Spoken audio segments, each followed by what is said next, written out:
ছয় দফা দাবিতে এই মুহূর্তে ঢাকা পলিটেকনিক ইনস্টিটিউটের শিক্ষার্থীরা বিভিন্ন ভবনে কিন্তু তারা তালাবদ্ধ করছেন এবং তারা যেটি বলছিলেন তাদের যে ছয় দফা দাবি রয়েছে সেই ছয় দফা দাবিতে দাবি আদায় না হওয়া পর্যন্ত তারা শাটডাউন কর্মসূচি পালন করে যাবেন এবং যতদিন না পর্যন্ত অর্থাৎ তাদের এই ছয় দফা দাবি পূরণ না হওয়া পর্যন্ত তারা তাদের এই শাটডাউন কার্যক্রম চলমান রাখবেন এবং এর মধ্যে কিন্তু তখন তাদের কোনো শিক্ষা কার্যক্রম চলমান থাকবে না।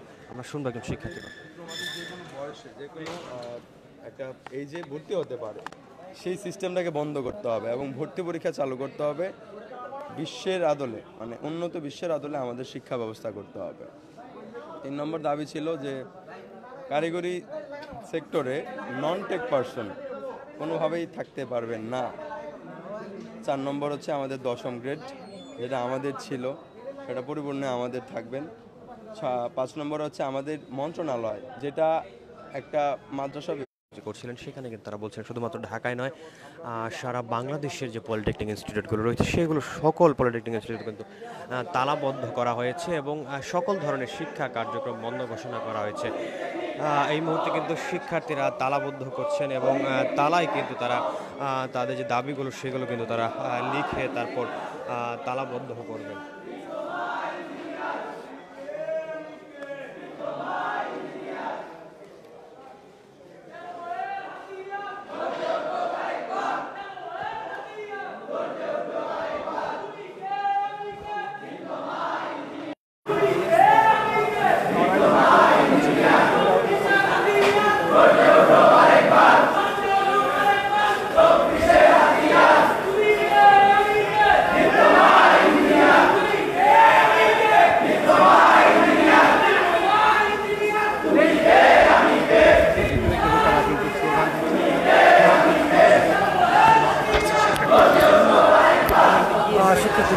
ছয় দফা দাবি নিয়ে বেশ কিছুদিন যাবতই নানা ধরনের কর্মসূচি পালন করে আসছিলেন এবং তারই অংশ হিসাবে কিন্তু তারা এখন শাটডাউন কর্মসূচি ঘোষণা করেছে এবং সেই শাটডাউন কর্মসূচিতে শুধুমাত্র কিন্তু ঢাকা পলিটেকনিক নয় সারা দেশের সকল পলিটেকনিক ইনস্টিটিউট কিন্তু একাত্মতা ঘোষণা করেছে। অর্থাৎ তারা কিন্তু সকলেই এই আন্দোলন অর্থাৎ শাটডাউন কর্মসূচি করে সকল শিক্ষা কার্যক্রম বন্ধ ঘোষণা করেছেন।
শিক্ষার্থীরা কিন্তু সকলেই অর্থাৎ স্লোগান দিয়ে তারা বের হচ্ছেন এবং তারা যে বিষয় বলছেন এই ভবনটিও তারা তালাবদ্ধ করে দিবেন এবং তালা নিয়ে তারা দাঁড়িয়ে আছেন।